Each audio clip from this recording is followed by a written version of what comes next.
So hey guys welcome back to my blog. आए हजुरहरू सन्चै हुन्छ होला। म पनि एकदमै सन्चै आरामै छु। उहाँ चाहिँ आज पार्लर आएको थियो नेल एक्सटेन्सन गर्नलाई। New Rose Makeup studio Pushpalal चोकमा छ।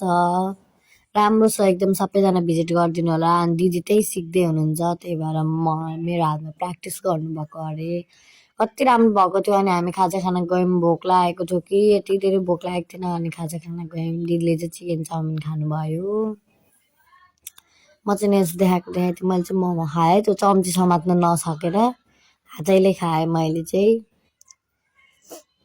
फेरि आज पार्टीमा जानुपर्ने थियो कि साथीहरू मेरो, अनि त्यति खाएर नअगाएर हामीले अन्डा चिउरा पनि मगायौँ, अन्डा चिउरा पनि खायौँ। अनि फेरि back to parlour New Rose Makeup Studio. यो थाहा नै होला तपाईँलाई, धेरै राम्रो छ। यहाँको मेन चाहिँ यही पर्पल लाउने दिदी हुनुहुन्छ। अनि दिदीले चाहिँ मेरो ब्ल्याक एन्ड व्हाइट गरेर पछि रेड लगाइदिने हुनुहुन्थ्यो क्या। खै के भित्र हाल्न लाउनु भयो त हाले कतिचोटि कति टाइम लाग्दो रहेछ एक्सटेन्सन गर्न त राम्रो। अनि गरिदिनु भयो दिदीले, कति राम्रो बनाइदिनु भयो। अनि हामी चाहिँ घर गयौँ। म अब उतैबाट रेडी भएर उहाँ जाने भनेर म मेकअप गर्न थालेँ अलिअलि सिम्पल। अनि यही थियो मेरो ड्रेसअप चाहिँ साथीहरू।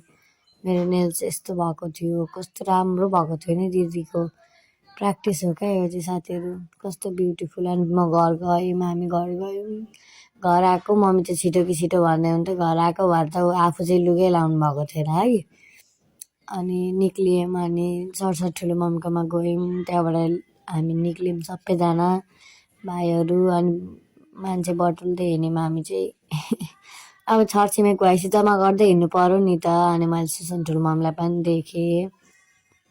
बिहेको ठाउँमा पुगेर हामीले पानीपुरी खायौँ, चाट खायौँ, खाना खायौँ। धेरै रमाइलो भयो साथीहरू। बेहुला बेहुली चाहिँ उहाँ हुनुहुन्छ। मामुहरूले पनि खानुभयो, मामुहरूले पनि खाइसके पछाडि अनि देखाइदिएको त्यतातिरको वातावरण।